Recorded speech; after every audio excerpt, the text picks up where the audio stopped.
one of the things we've all met is the accusation that we are strident or arrogant or vitriolic or shrill. What do we think about that? Yeah, well, I'm amused by it because I went out of my way in my book to address reasonable religious people, and I flew the draft with groups of students who were deeply religious. And indeed, the first draft incurred some real anguish. And so I made adjustments and made adjustments. And it didn't do any good in the end because I still got hammered for being rude and aggressive. And I came to realize that it's a no-win situation. It's a mug's game. The religions have contrived to make it impossible to disagree with them critically without being rude. Without being rude. They sort of play the hurt feelings card at every opportunity, and you're faced with the choice of, well, am I going to be rude, or am I going to articulate this criticism? I mean, am I going to articulate it, or am I just going to button my lip? Right. Well, that's what it is to trespass a taboo. I think we're all encountering the fact that religion is held off the table of rational criticism in some kind of formal way, even by, we're discovering, our fellow secularists and our fellow atheists. Just leave people to their own superstition, even if it's abject and causing harm, and don't look too closely at it. Now that was, of course, the point of the title of my book, is there is this spell and we got to break it. But if the charge of offensiveness in general is to be allowed in public discourse, then without self-pity, I think we should say that we too can be offended and insulted. I mean, I'm not just in disagreement when someone like Tariq Ramadan, accepted now at the high tables of Oxford University as a spokesman, says the most he'll demand when it comes to the stoning of women is a moratorium on it. I find that profoundly much more than annoying. Right, yeah. Insulting, not only insulting, but actually threatening.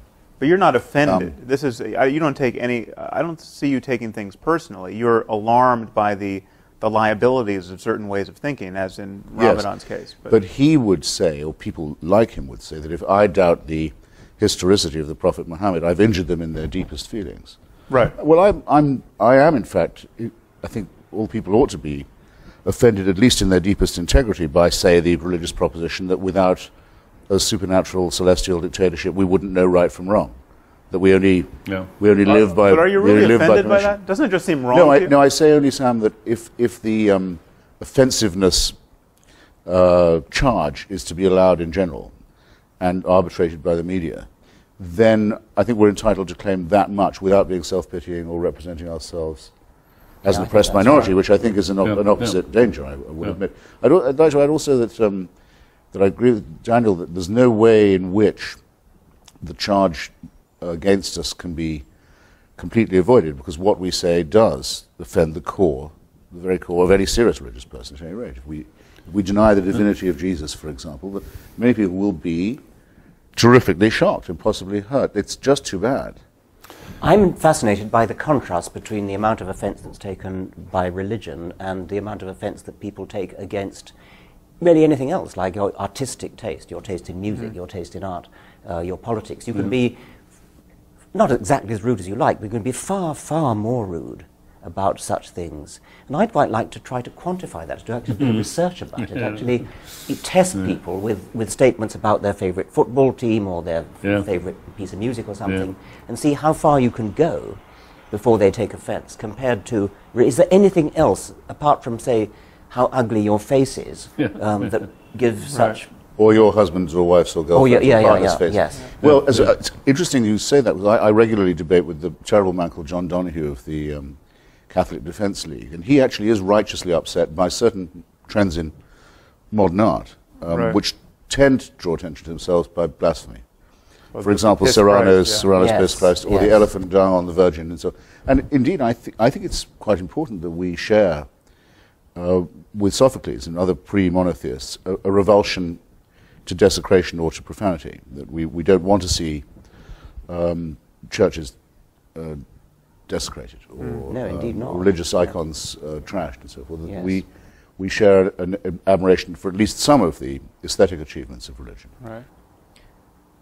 I think this whole notion of I think our criticism is actually more barbed than that, in the sense that we are offending people, but we're also telling them that they're wrong to be offended. I mean, this is physicists aren't offended when their view of physics is disproved or challenged. I mean, this is just not the way rational minds operate when they're really trying to get at what's true in the world. And religions purport to be representing reality, and yet there's this peevish and tribal and ultimately dangerous reflexive response to having these ideas challenged. I think we're pointing to the total liability of that. Well, and two, there's no polite way to say to somebody, "You've wasted your life." Do you realize you've wasted your life?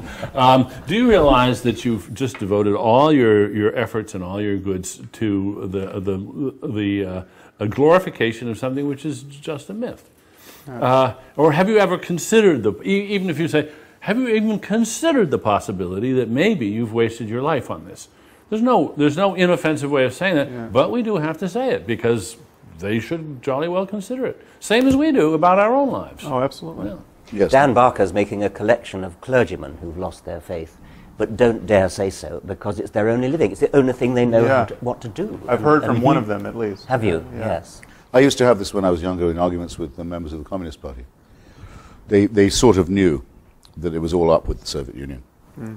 Many of them had suffered a lot and sacrificed a great deal and struggled, manfully to keep what they thought was the great ideal alive. Their mainspring had broken, but they couldn't give it up because it would involve a similar concession.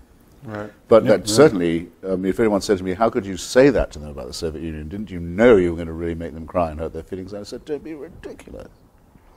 Don't be absurd." But it's I find it, in many cases, almost an exactly analogous argument. When people tell me I'm being rude and vicious and terribly aggressive in a way that I should, I say, if I were saying these things about the pharmaceutical industry or the oil interests, would it be rude? Would it be off limits? No. Of course it wouldn't. Right. Well, I want religion to be treated just the way we treat the pharmaceuticals and the oil industry. I'm not against pharmaceutical companies. I'm against some of the things they do, but I just want to put religions on the same page with them. Including denying them tax exemption. Yeah. Yes. Yeah. And, or in the English case, state subsidy. I'm curious how religion acquired this charmed status that it has compared to any of these other things. I mean, somehow we've all bought into it, whether we're religious or not, and that some historical process has led to this immunization of religion against, well, this hyper offense taking that religion is allowed to take. And what's particularly amusing to me, finally, at first it infuriated me, but now I'm amused, is they've managed to enlist legions of non-religious people who take offense on their behalf. And how? In fact, yes. the most vicious reviews of my book have been by people who are not themselves religious, but they're terribly afraid of hurting the feelings of the people that are religious, and they chastise me worse than anybody Exactly who's my actually experience. religious. Exactly my experience. And I think so. One of you pointed out how condescending that view is. That Yes. It's as though it's like the idea of penitentiaries. I mean, other people need them. We right. must keep these people safely in their midst. Yes. Well, I think there's one answer to that question, which may illuminate a difference or at least a difference that I have with I think maybe all three of you. There's something about. I still use words like spiritual and mystical without furrowing my brow too much, and I mean, to the consternation of many atheists. I think there is a range of experience that is rare and that is only talked about without obvious qualms in religious discourse, and because it's only talked about in religious discourse, it is just riddled with superstition, and it's used to cash out various metaphysical schemes which it can't reasonably do. But clearly people have extraordinary experiences, whether they have them on LSD, or they have them because they were alone in a cave for a year, or they have them because they just happen to have the neurology that is particularly labile that allows for it. But people have self-transcending experiences, and people have the best day of their life where everything seemed, they seemed at one with nature. Sure. And for that, because religion seems to be the only game in town in talking about those experiences and dignifying them, that's one reason why I think it seems to be taboo to criticize it, because you're talking about the most important moments in people's lives and trashing them, at least from their view.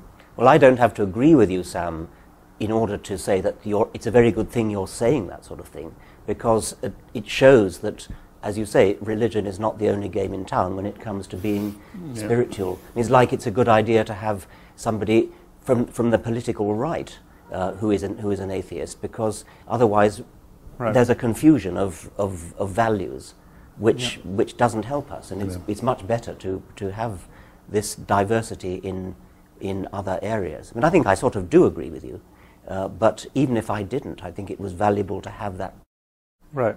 If one could make one change, and only one, mine would be to distinguish the numinous from the supernatural. Yes. Right. You had a marvelous quotation from Francis Collins, the genome pioneer, who said, while mountaineering one day, he was just overcome by the landscape, and then went down on his knees and accepted Jesus Christ. A complete non sequitur. It's never even been suggested that Jesus Christ created that landscape. Right. A frozen waterfall in three streams. Three parts. Which would be the mind of the Trinity. Well, absolutely. We're all triune in one way or another. We're programmed for that. That's very clear. It wouldn't ever have been a four-headed God. Right. You know that from experience. But that would be an enormous distinction to make, and I think it would clear up a lot of people's confusion that what we have in our emotions, the surplus value of our personalities, the bits that aren't particularly useful for our evolution, or that we can't prove are, but that do belong to us all the same, don't belong to the supernatural and are not to be conscripted or annexed by any priesthood. Yes, it's a sad fact that people, in a sense, won't trust their own valuing of their numinous experiences. They think it isn't really as good as it seems unless it's from God, unless it's in some kind of a proof of religion. No, it's just as wonderful as it seems. It's just as important. It is the best moment in your life. And it's the moment when you forget yourself and become better than you ever thought you could be in some way, and see in all humbleness the wonderfulness of nature. That's it, and that's wonderful. But it doesn't add anything to say, golly, that has to have been given to me by somebody even more wonderful. It's been hijacked, hasn't it? It's also. I'm afraid. I think it's a deformity or a shortcoming in the human personality, frankly, because the religion keeps stressing how humble it is and how meek it is and how accepting and almost to the point of self-abnegation it is. But actually, it makes extraordinarily arrogant claims for these moments. It says that I suddenly realized that the universe was all about me. Yes. And felt terrifically humble about it. Come on, we can laugh people out of that, I believe. Right. Yeah. Also, and I think we must. should. I am so tired of the. If only Professor Dennett had the humility to blah blah blah. Yes. Humility, and this from people of breathtaking arrogance. Yeah. I think. We shove one aside, saying, "Just don't mind me. I'm on an errand for God." Yeah, right. This is a How point, modest is that? This is the point I think we should return to, this notion of the arrogance of science. Oh, because yeah. there is no discourse which enforces humility more rigorously. I mean, scientists, in my experience, are the first people to say they don't know. I mean, if you get a scientist to start talking off his area of specialization, he or she immediately starts hedging his bet, saying, I'm sure there's someone in the room who knows more about this than me, and of course, all the data is not in. I mean, this is the mode of discourse in which we are most candid about the scope of our ignorance. Well, actually, a lot of academics come up with that kind of false modesty. But I do know what you mean. Yes, it is. Many's the historian who says, no, I yield. It's just someone. No, but any academic should do that. Yes, they should. The thing about religious people is that they recite the Nicene Creed every week, which says precisely what they believe. There are three gods, not one. The Virgin Mary, Jesus died, went to down for 3 days and then came up again. Yep. In precise detail. And yet they have the gall to accuse us of being overconfident and of not knowing what it is to doubt. And I don't think many of them ever let themselves contemplate the question which I think scientists ask themselves all the time: what if I'm wrong? Yeah. What if I'm wrong? I mean, it's just not part of their repertoire. Actually, would you mind if I disagreed with you about that? I mean, a lot of the talk that makes religious people hard to, not hard to beat, but hard to argue with, is precisely that they'll say they're in a permanent crisis of faith. There is indeed a prayer, Lord, I believe, help thou my unbelief. Graham Greene says the great thing about being a Catholic was that it was a challenge to his unbelief. A lot of people live by keeping two sets of books. In fact, it's my impression. There is that. It's my impression, in fact, that a majority of the people I know who call themselves believers or people of faith do that all the time. I wouldn't say it was schizophrenia. That would be rude. But they're quite aware of the implausibility of what they say. They don't act on it when they go to the doctor or when they travel or anything of this kind. But in some sense, they couldn't be without it. But they're quite respectful of the idea of doubt. In fact, they try and build it in when they can.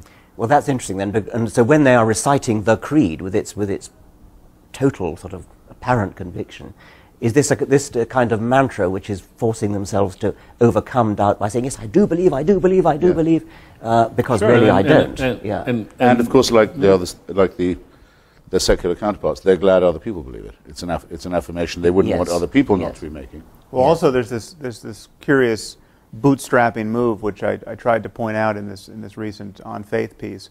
This idea that you start with the premise that belief without evidence is especially noble. I mean, this is the doctrine of faith. This is the parable of doubting Thomas. And so you start with that, and then you add this notion, which has come to me through various debates, that the fact that people can believe without evidence is itself a subtle form of evidence. I mean, we're kind of wired to, actually Francis Collins, you mentioned, brings this up in his book, where the fact that we have this intuition of God is itself some subtle form of evidence.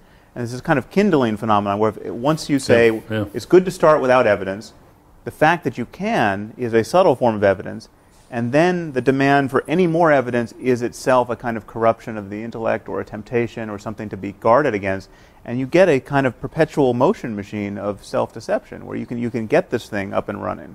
But they like the idea that it can't be demonstrated, because then there'd be nothing to be faithful about. Right. That's the point of faith. If everyone had seen the resurrection, and we all knew that we'd been saved by it, then we would be living in an unalterable system of belief, and it would have to be policed. Right. Well, and it would actually be, those of us who don't believe in it are very glad it's not true, because we think it would be horrible. Those who do believe it don't want it to be absolutely proven so there can't be any doubt about it, because then there's no wrestling with the conscience, there are no dark nights of the soul. It was a review of one of our books, I don't remember which, but it was exactly that point, that just, what a crass expectation on the part of atheists that there should be total evidence for this. I mean, there'd be much less magic. You know, if everyone was compelled to believe by too much evidence.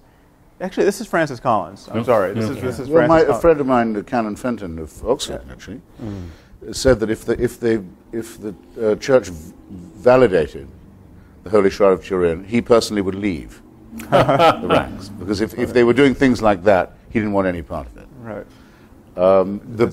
I didn't expect when I started off my book tour to be as lucky as I was. I mean, Jerry Falwell died in my first week on the road. That was amazing. Yes, that was amazing luck. I didn't expect Mother Teresa to come out as an atheist. Yes. But reading her letters, which I now have, it's rather interesting. She writes, I can't bring myself to believe any of this. She tells all her confessors, all her superiors, I can't hear a voice, I can't feel a presence, even in the Mass, even in the sacraments, no small thing. And they write back to her saying, that's good. Right. That's great. You're suffering. It gives you a share in the crucifixion. It makes you part of Calvary. You can't beat an argument like that. Right. The less you believe it, the more you're an illustration. The more of faith. you prove it's true. Yeah. Yes, and the struggle, the dark night of the soul, is the proof in itself. Yeah. So we just have to realize that these really are non-overlapping magisteria.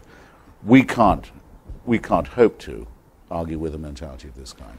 Well, we can do just what you're doing now, and that is, we can say, look at this interesting bag of tricks that have evolved. Notice that they're circular, that they're self-sustaining, that they don't have any, that they could be about anything, and and then you don't argue with them. You simply point out that these are not valid ways of thinking about anything, because you could use the very same tricks to sustain something which was manifestly fraudulent. And in fact, what fascinates me is that a lot of the tricks they have their counterparts with con artists.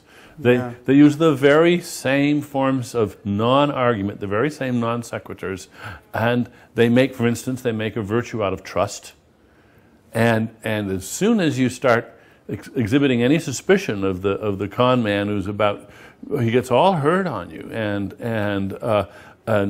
plays the hurt feelings card and reminds you how wonderful taking it on faith is, and how I mean, there aren't any new tricks. These tricks have evolved over. And one could add the production of bogus special effects as well, which is one of the things that completely convicts religion of being fraudulent. The belief in the miraculous. The same people will say, well, Einstein felt a spiritual force in the universe, when he said the whole point about it is there are no miracles. There are no changes in the natural order. That's the miraculous thing. They're completely cynical about claiming him. Well, the other thing worth the pointing same, out almost the same breath, is that every religious person feels the same criticism of other people's faith that we do as atheists. I mean, they reject the pseudo-miracles and the pseudo-claims to certainty of others. And they see the confidence tricks in other people's faith. And they see it rather readily. You know, every Christian knows the Quran can't be the perfect word of the creator of the universe, and anyone who thinks it is hasn't read it closely enough, and it's just in this hermetically sealed discourse that isn't really being self-critical. And I think we're on very strong, we make a very strong case when we point that out, and point out also that whatever people are experiencing in church or in prayer, no matter how positive, the fact that Buddhists and Hindus and Muslims and Christians are all experiencing it proves that it can't be a matter of the divinity of Jesus or the unique sanctity of the Quran, or because there's 17 different ways of getting there. Yeah. By the way, on that, a tiny point. It's not. I hope not a digression. It's useful bearing that in mind too when you get, as I did this morning on ABC News, the question. Well, wouldn't you say religion did some good in the world? I mean, there were good people. You never don't get that argument. And by the way, there's no reason why one shouldn't. We say, well, yes, I have indeed heard it said that Hamas provides social services in Gaza. And I've even heard it said that Louis Farrakhan's group gets young black men in prison off drugs. I don't know if it's true. I'm willing to accept it might be. It doesn't alter the fact that the one is a militarized terrorist organization with a fanatical anti-Semitic ideology, and the second is a racist crackpot cult. Yeah. And the other, I have no doubt that Scientology gets people off drugs too. But my insistence always with these people is, if you will claim it for one, you must accept it for them all. And the other move you can make there, because if you don't, it's flat out dishonest. You can invent an ideology which, by your mere invention in that moment, is obviously untrue, which would be quite useful if propagated to billions. I mean, That's right. You could say, this is my new religion. Teach people to demand that your children study science and math and economics and all of our terrestrial disciplines to the best of their abilities. And if they don't persist in those efforts, they'll be tortured after death by 17 demons. This would be extremely useful, and it would be far more useful than Islam, propagated to billions. And yet, what are the chances that the 17 demons exist? Zero. There's a slipperiness too, isn't there, about one way of speaking to sophisticated intellectuals and theologians, and another way of speaking to congregations, and above all, children. And I think we've all of us been accused of going after the easy targets of the Jerry Falwells of this world and ignoring the sophisticated professors of theology. And I mean, I don't know what you feel about that, but one of the things I feel is that the sophisticated professors of theology will say one thing to each other and to intellectuals generally, but will say something totally different to a congregation. They'll talk about miracles, they'll talk about... Well, they won't talk to a congregation. Well, the archbishops will. Yes, but when the sophisticated theologians try to talk to the preachers won't have any of it. Well, that's true. I mean, you got to realize that sophisticated theology is like stamp collecting. It's a very specialized thing, and only a few people do it. And of negligible influence. They take in their own laundry, and they get all excited about some very arcane details, and their own religions pay almost no attention to what they're saying. A little bit of it does, of course, filter in, but it always gets beefed up again for general consumption, because what they say in their writings, at least from my experience, is eye-glazing, mind-twisting, very subtle things which have no particular bearing on life. Oh, no, I must insist. I must say a good word here for Professor Alistair McGrath, who in his attack on Richard said it's not true, as we've always been told, and most Christians believe, that Tertullian said, credo quia absurdum, I believe it because it's ridiculous. No, it turns out, I've checked this now, though I don't know this from McGrath, that in fact Tertullian said the impossibility of it is the thing that makes it the most believable. That's a well-worthwhile distinction, I think. And very useful for training one's mind. As opposed to absurdity? Very useful for training one's mind in the fine points. It's the likelihood, in other words, that it could have been made up is diminished by the incredibility of it. Who would try and invent something that was that unbelievable? You make some very good points that actually is, I think, a debate perfectly well worth having. What I say to these people is this: you're sending your email or your letter to the wrong address. Everyone says, let's not judge religion by its fundamentalists. All right. Take the Church of England. Two of whose senior leaders recently said that the floods in North Yorkshire were the result of homosexual behaviour. Not in North Yorkshire, presumably, but probably in London, I think they were thinking. But God's aim is a little off. One of these, the Bishop of Carlisle, is apparently about to be the next Archbishop of Canterbury. Now, this is extraordinary. This is supposed to be the mild and reflective and thoughtful and rather, troubled church, making fanatical pronouncements. Well, I want to hear what Alistair McGrath is going to write to the Bishop of Carlisle, not to me. Is he going to say, my Lord Bishop, do you not realize what a complete idiot you're making of yourself and of our church? Did he do this? If he did it in private, I'm not impressed. He has to say it in public. The Bishop of Carlisle backtracked. I will judge the church by the statements of its bishops. I think I'm allowed to. Yeah. But the other thing is that, never mind about the academic theologians, bishops and vicars, who will attack us for taking scriptures, or for accusing people of taking scriptures literally. And of course we don't believe the book of Genesis literally.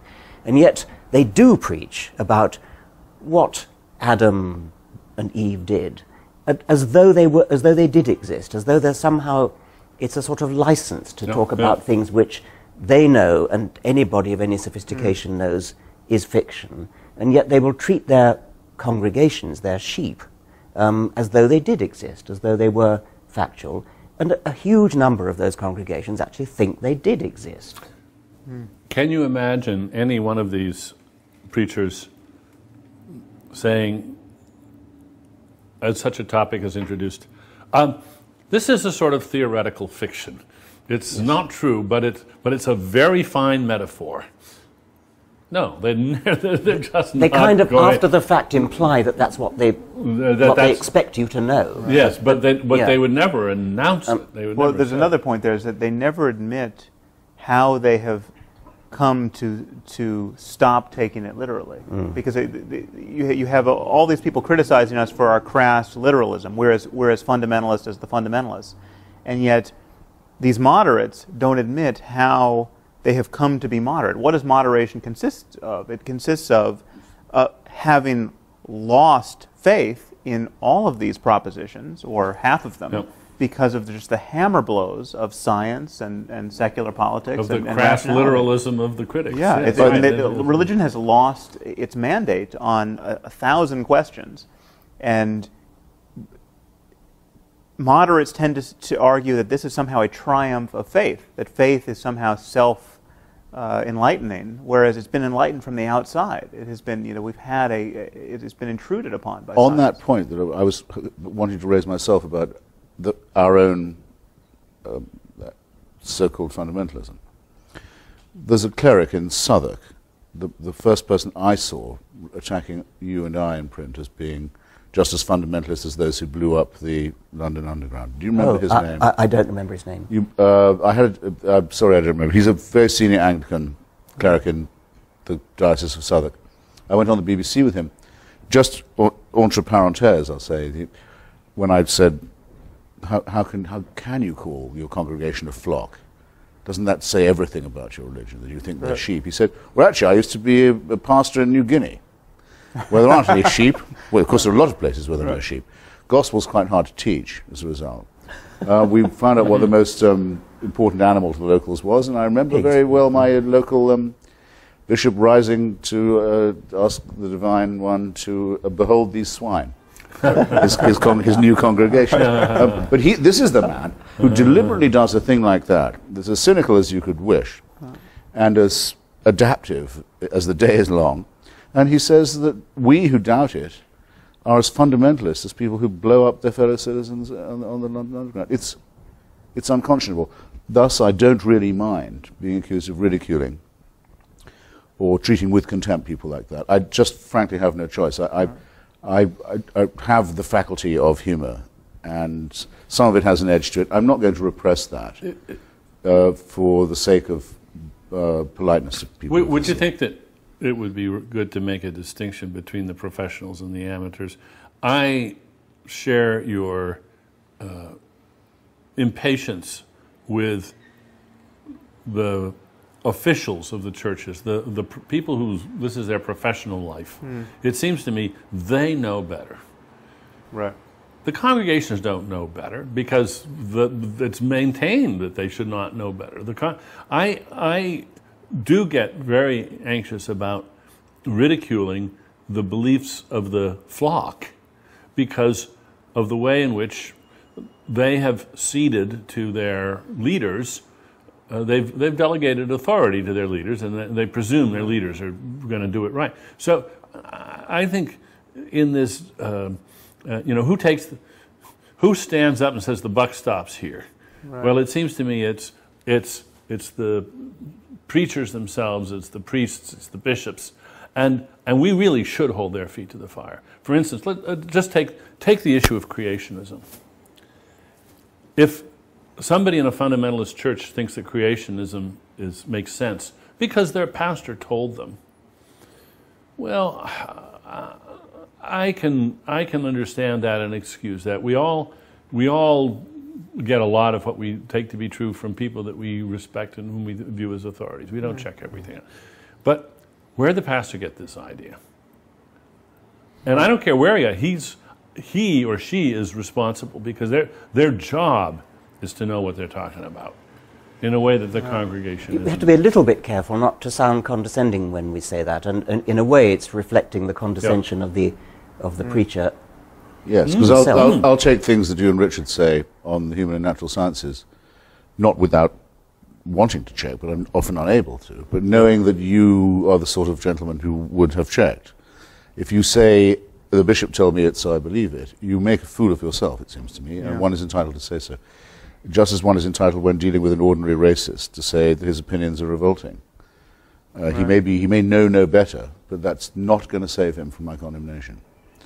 And nor should it. And I think exactly it's condescending not to confront people, as it were, one by one, or en masse. So public opinion is often wrong. Mob opinion is almost always wrong. Let's linger religious on this opinion issue is of wrong. authority. Religious opinion is wrong by definition. We can't avoid this. I wanted to intrude the name H.L. Mencken at this point. Mm-hmm. Now, a very and justly celebrated American writer, not particularly to my taste, much too much of a Nietzschean, and what really was once meant by social Darwinists at one stage. But why did he win the tremendous respect of so many people in this country in the 20s and 30s? Because he said the people who believe what the Methodists tell them and what William Jennings Bryan tells them are fools. They're not being fooled, they are fools. They should... Shame on them for believing these. Yes, they make themselves undignified and ignorant, and no mincing of words here, and a great admixture of wit and evidence and reasoning. It absolutely works. It's the most successful anti-religious polemic there's probably ever been in the modern world. In the 20th century, anyway. I think we just touched upon an issue that we should really highlight this whole notion of authority, because religious people often argue that science is just a tissue of uncashed checks. We're all relying on authority. How do you know that the cosmological constant is whatever it is?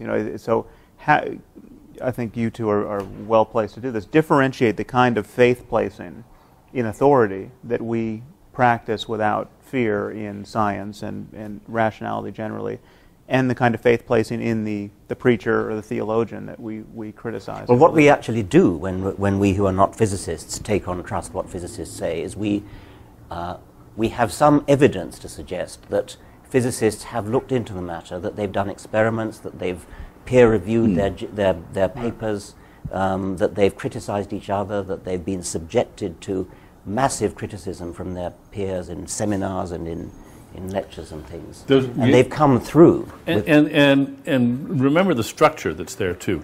It's not just that there's peer review, but it's very important that it's competitive.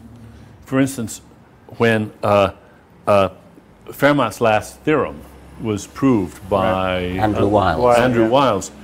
The reason that those of us who forget it, I'm never going to understand that proof, but the reason that we can be confident that it really is a proof is that nobody wanted him to get there first. Every other mathematician who was competent in the world was very well motivated to study that, and believe me, if they begrudge him that this is a proof, it's a proof. Yes. And there's nothing like that.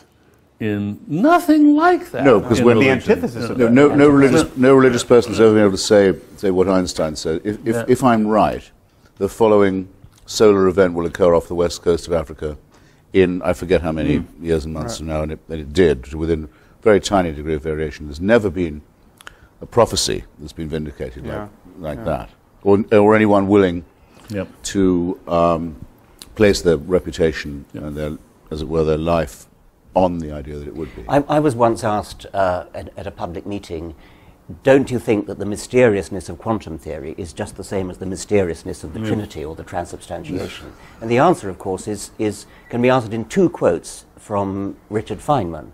One, Richard Feynman said, if you think you understand quantum theory, you don't understand quantum theory. He was admitting that it's highly mysterious.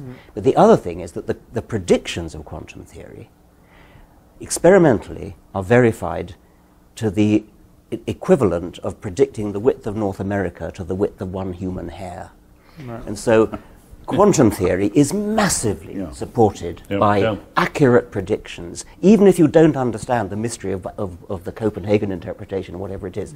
Whereas the mystery of the Trinity doesn't even try to make a prediction, let alone an accurate one. I don't like. It isn't a mystery either.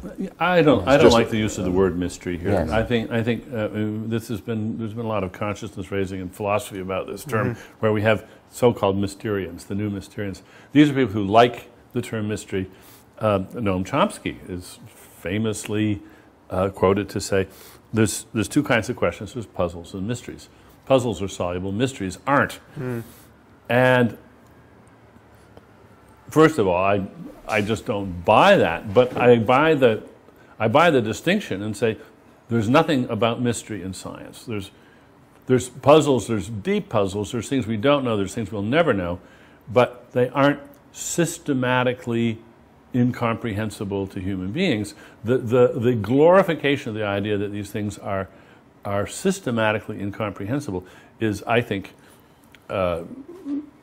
has no place in science. Which is why I think we should be quite happy to revive traditional terms in our discourse, such as obscurantism and obfuscation, is what they really are. And to point out that these things can make intelligent people act stupidly. John Cornwell, who's just written another attack on yourself, Richard, and who is an old friend of mine, a very brilliant guy, wrote one of the best studies of the Catholic Church and fascism that has been published. He's in his review of you, he says, Professor Dawkins should just look at the shelves of books there are on the Trinity. The library is full of attempts to solve this problem before he's so... But none of the books in those religious libraries solve it either. The whole point is that it remains insoluble. and is used to keep people feeling baffled and inferior. But I want to come back to the thing about mystery in physics, because isn't it possible that our evolved brains, because we evolved in what I call middle world, where we never have to cope with either the very small or the cosmologically very large, we may never actually have an intuitive feel for what's going on in quantum mechanics, but we can still test its predictions. We can still actually do the mathematics and do the physics to actually test the predictions, because anybody can read the dials on a... Right. I think what we can see is that what scientists have constructed over the centuries is a series of tools, mind tools, thinking tools, mathematical tools, and so forth, which enable us to some degree to overcome the limitations of our evolved brains, our Stone Age, if you like, brains. And overcoming those limitations is not always direct. Sometimes you have to give up something. Yes, you'll just never be able to, as you say, to be able to think intuitively about this. But you can know that even though you can't think intuitively about it, there's this laborious process by which you can make progress, and you do have to cede a certain authority to the process, but you can test that, and it can carry you from A to B. In the same way, if you're a quadriplegic, an artificial device can carry you from A to B. Doesn't mean you can walk from A to B, but you can get from A to B. Yes. I mean, the bolder physicists will say, "Oh, who cares about intuition? I mean, just look at the math." That's right. They are comfortable with living with their prostheses. Well, the perfect example of that is just dimensions beyond 3, because we can't visualize a 4th dimension or a 5th, but it's trivial to represent it mathematically. And so we can move into other domains. And now we teach our undergraduates how to manipulate n-dimensional spaces and to think about vectors in n-dimensional spaces.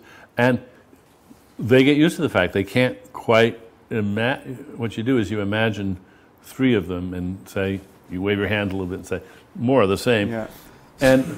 But you check your intuition by running the maths, and it works. But it's easy to do something. Say you're a psychologist looking at personality, and you say there are 15 dimensions of personality, and you could think of them as being 15 dimensions in space. And anybody can see that you can imagine moving along any one of those dimensions with respect to the others, and you don't actually have to visualize 15-dimensional space. No.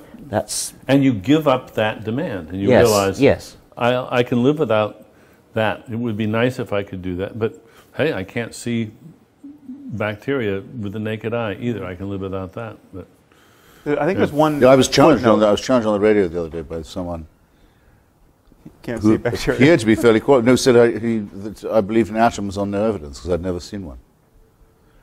Not since George Galloway said to me that he'd never seen a barrel of oil. Right. That's cute. That but you realize that people at this point, they're wearing themselves right down to their uppers. I mean, they're desperate when they get to this stage. The reason I say it is because I think it could, I don't want us to make our lives easier, but it makes the argument a little more simple. We are quite willing to say there are many things we don't know. What Haldane, I think it was, said, the universe is not just queerer than we understand, it's queerer than we can understand.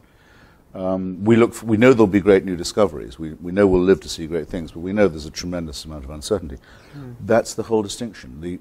The believer has to say not just that there is a God, the deist position, that there may be a mind at work in the universe, a proposition we can't disprove, but they know that mind and can interpret it. They're on good terms with it. They get occasional revelations from it. They have a book that is verbatim briefings from it. Now, any decent argument, any decent intellect has to begin by excluding people who claim to know more than they can possibly know. You start off by saying, well, that's wrong to begin with. Now can we get on with it? So theism's gone in the first round. It's off the island. Exactly. It's out of the show. That's a footnote I wanted to add to what Dan was saying. Even if mystery was somehow something we had to just, a bitter pill we have to swallow in the end. We are cognitively closed to the truth at some level. That still doesn't give any scope to theism. Absolutely not, because it's just as close to them as it is to those who aren't. And also they claim perfect transparency of revelation. And also they can't be allowed to forget what they used to say when they were strong enough to get away with it. Exactly. Yeah. Which is, this is really true, right, in every detail. And if you don't believe it, we'll kill you. Yes. Yeah. We'll kill you, and it may take some days to kill you, but we will get the job done. Yeah. Yes. No, they wouldn't have the power they have now if they hadn't had the power they had then. Right. And you know, what you just said, Christopher, actually, I think strikes terror, strikes anxiety in a lot of religious hearts, because it just hasn't been brought home to them that this move of theirs is just off limits. It's just not. It's not the game. It's not. It doesn't. You can't do that. And they've been taught all their lives that you can do that. This is a legitimate way of conducting a discussion. And here suddenly we're just telling them, I'm sorry, that is not a move in this game. In fact, it is a disqualifying move. Right. And precisely the move you can't be respected for making. Yeah, yes. Just adumbrate the move for me a bit, if you would, or for us. Perhaps only for me. Say what you think that move is. Somebody plays the faith card. Yes. They say, look, I am a Christian, and we Christians, we just have to believe this, and that's it. At which point, I guess the polite way of saying it is, well, okay, if that's true, you'll just have to excuse yourself from the discussion because you've declared yourself incompetent to proceed with an open mind. Now, if you really can't defend your view, then sorry, you can't put it forward. We're not going to let you play the faith card. Now, if you want to defend what your holy book says in terms that we can appreciate, fine. But because it says it in the holy book, that just doesn't cut any ice at all. And if you think it does, you're clearly, that is, first of all, that's just arrogant. It is a bullying move, and we're just not going to accept it. And it's a move that they don't accept when done in the name of another faith. Exactly. But now, in which case, could I ask you something, all three of you who are wiser than I on this matter, what do we think of Victor Stenger's book that says that we can now scientifically disprove the existence of God? Do you have a view of this? Which God? I haven't read the book. Which God? The God any kind of... Either creating one, or supervising one, and certainly an intervening one. I mean, I think that's fairly exhaustive. My view had always been that since we have to live with uncertainty, only those who are certain leave the room before the discussion can become adult. Victor Stenger seems to think now we've got to the stage where we can say with reasonable confidence it's disproved, not as not vindicated or better explanation proposed. But I just thought it'd be an interesting proposition because it matters a lot to me that our opinions are congruent with uncertainty. Right. Well, I think the weak link... And in other words, with doubt. Yeah, I was a big fan of his book and actually blurbed it, but I think the weakest link is this foundational claim on the texts, this idea that we know that the Bible is the perfect word of an omniscient deity, because that is an especially weak claim, and it really is the claim. It is really the gold in their epistemological gold standard. I mean, it all rests on that. That if the Bible is not a magic book, Christianity in this case evaporates. If the Quran is not a magic book, Islam evaporates. And when you look at the books and ask yourself, is there the slightest shred of evidence that this is the product of omniscience? Is there a single sentence in here that could not have been uttered by a person for whom a wheelbarrow would have been, emergent technology? You have to say no. I mean, there's not. If the Bible had an account of DNA and electricity and other things that would astonish us, then okay, our jaws drop suitably, and we have to have a sensible conversation about the source of this knowledge. Dinesh D'Souza makes this claim in his new book. He's going to be, by the way, one of the much more literate and well-read and educated of our antagonists, I'm going to be debating soon.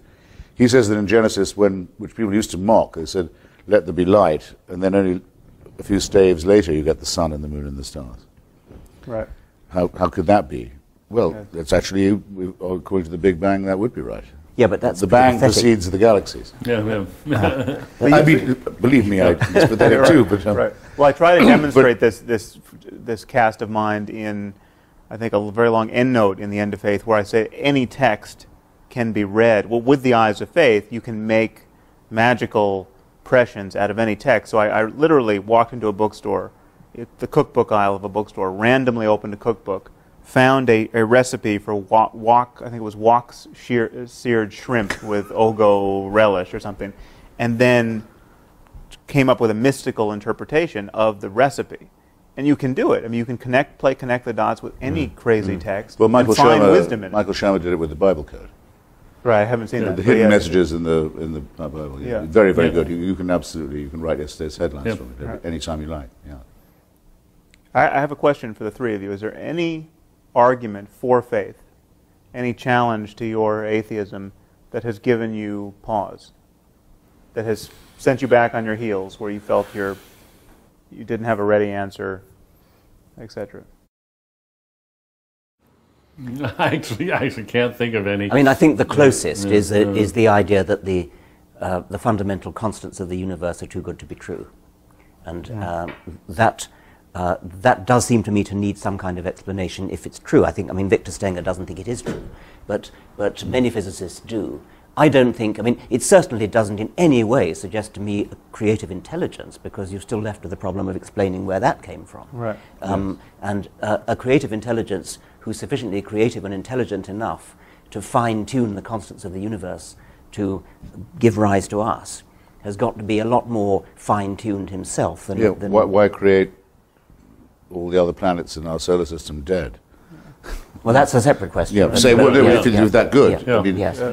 Bishop Montefiore was very good at this, was a former friend of mine, say that you have to marvel at the conditions of life and the knife edge on which they are. So it is a knife edge, yes. Our planet is, a lot of it too hot or too cold. Right. It's on a climate. The other planets are completely too hot or too cold to support life. And that's just one solar system, the only one we know about where there is life. Not much of a designer. And of course you can't get out of the infinite regress. But I've not come across a single persuasive argument of that kind. But I wouldn't have expected to, because as I realized when I thought one evening, they never come up with anything new. Well, why would they? Their arguments are very old by definition. And they were all evolved when we knew very, very little about the natural order.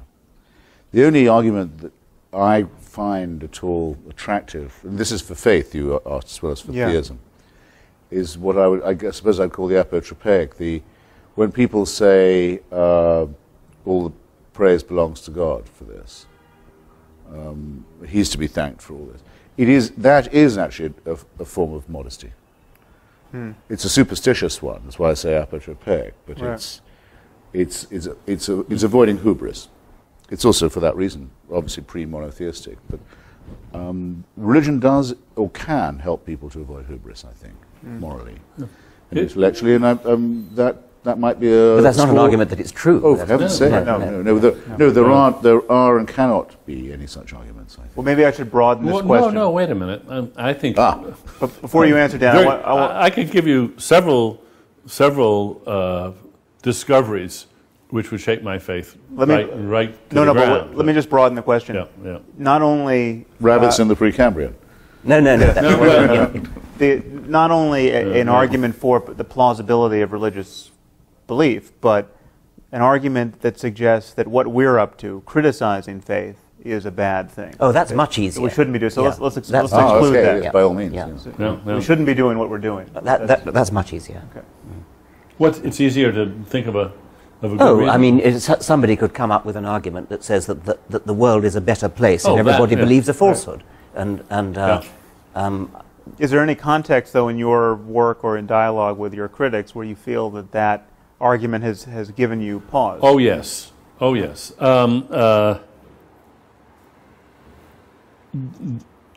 Not so much in Breaking the Spell, but when I was working on my book on free will, Freedom Evolves, I kept running into critics who who were basically expressing something very close to a religious view, namely, look, free will is such an important idea. If we gave up the idea of free will, we would have, people would lose a sense of responsibility and we would have chaos. And you really don't want to look too closely. Just avert your eyes. Do not look too closely at this issue of free will and determinism. And I thought about that explicitly in the environmental impact category. Okay, could I imagine that my irrepressible curiosity could lead me to articulate something, true or false, That's dangerous, which would have such devastating effects on the world that I should just shut up and change the subject? Right. And I think that's a good question that we all should ask. Yeah, good. Absolutely. Mm-hmm. And I spent a lot of time thinking hard about that, and I wouldn't have published either of those two books if I hadn't come to the conclusion that it was not only, as it were, environmentally safe to proceed this way, but obligatory. Mm. But I think you should ask that question. I do. Right. Before publishing a book, but not before deciding for yourself, do I think that this is true or not? One should never do what some politically motivated, often, critics do, which is to say, this is so politically obnoxious that it cannot be true. Oh, yeah. And which is a different it's a different thing entirely. Yeah. No. No, it would be like discovering that you thought that the bell curve on white and black intelligence was a correct interpretation of IQ. Yes, and you could well suppress publication. Now I've looked at all this stuff again, I'm absolutely, as you could say, now what am I going to do? Fortunately, these questions don't in fact present themselves in that way. I'll tell you one place where it's presented itself to me. This I think it was an op-ed in the LA Times, I could be mistaken, but someone argued that the reason why the Muslim population in the U.S. is not radicalized the way it is in Western Europe is largely the result of the fact that we honor faith so much in our discourse that they have not become, the community has not become as insular and as grievance-ridden as it has in Western Europe. Now, I don't know if this is true, but if it were true, that gave me a moment's pause. That would be of interest. James Wolfenson, of later the World Bank, recently the negotiator on Gaza, says that he firmly believes that he had tremendous influence for good with the Muslim Brotherhood and Hamas because he was an Orthodox Jew. If so, I think it would be disgusting, I have to say. And he shouldn't have had the job in the first place, because we know one absolute thing for certain about that conflict, which is that it's been made infinitely worse by the monarchy. If it were only a national and territorial dispute, it would have been solved by now. So, but his self-satisfaction in saying so, even if it were true, would turn me even more against him.